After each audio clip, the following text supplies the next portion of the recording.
यह जो हमारा आपका शरीर है ना भैया, 84 लाख योनियों के बाद मिला है।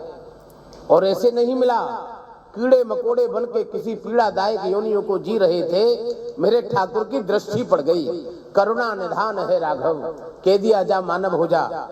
मानस जी में लाइन आती है, बाबा ने लिखी है, कबहू की कर करुणा नर देही, देत ईश बिनु हेतु स्नेही। मेरे ठाकुर का कोई हेतु नहीं है, करुणा निधान है, दे दिया, जा मानव हो जा। मानव बनने के बाद हमारा भी कुछ फर्ज है।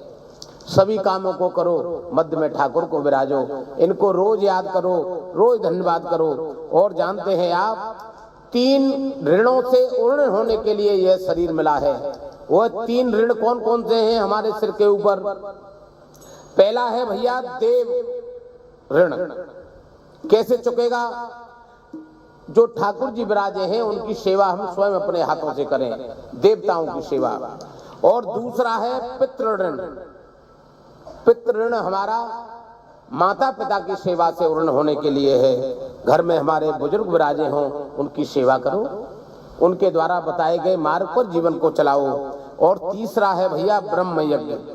यह जो आज यहाँ हो रहा है सदग्रंथ सेवा, श्री रामचरितमानस जी के 5वें सोपान में जो हम गति कर रहे हैं, यह भैया देव ऋण है।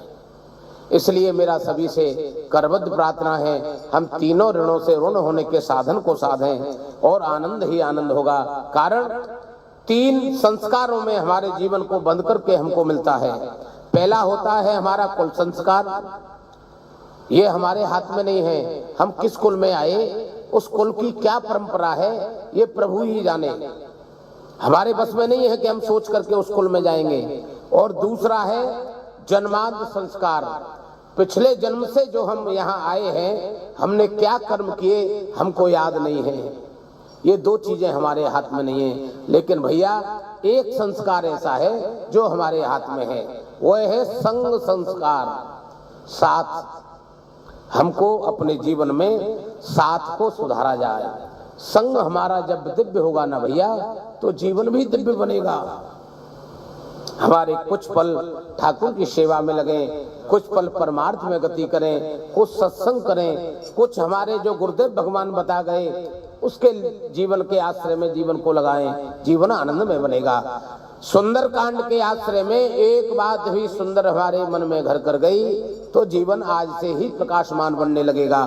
कारण आपसे कोई कहने लगे कि भैया कल से आप एक काम करो, प्रभु का नाम लेना प्रारंभ करो, तो समझाने का तरीका कितना अच्छा है हमारा। लाला एक बात बताओ, 50 साल की उम्र निकल गई, खाने कमाने में ऐसे ही निकाल दी, और आज से अगर हम नाम लेना प्रारंभ करेंगे तो जीवन में आनंद आएगा कि नहीं आएगा, क्या भरोसा है?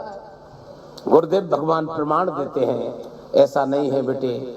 जो समय निकल गया कोई पछतावा नहीं करो, आज से जग जाओ। कैसे? ऐसे मानो कोई एक कमरा हो जिसमें कोई रोशनदान ना हो, 50 साल से बंद हो, अंधकार ही अंधकार रहता हो।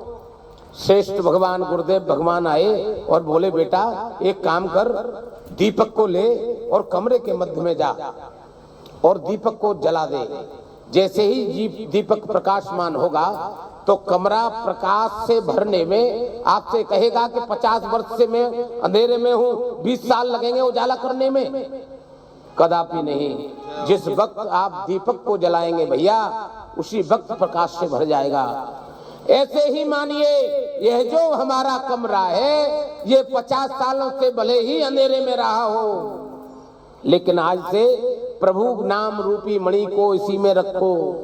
राम नाम मणिदीप धर जी देहरी द्वार, ये जिव्या रूपी देहरी पर प्रभु के नाम को धारण करो, प्रकाशमान बनेगा। मेरा सभी से केवल एक ही निवेदन है, श्री सुंदर कांड के आश्रय में हम कुछ सुंदर कार्य ऐसे करें जो हमारे परिवार में आनंद हो। देखो आज कितना आनंद का विषय है, परिवार में जो खुशियां आई, परिवार में खुशियां आने के बाद ठाकुर ने हमारी मन की गति को बदला और आप सबके मध्य में उस खुशी को बांट रहे हैं। इससे बड़ा और क्या होगा? मेरे प्रभु की यह कृपा और करुणा निरंतर बरसे। कारण लाला जायो है नंद घर, लाला आयो है हो ब्रज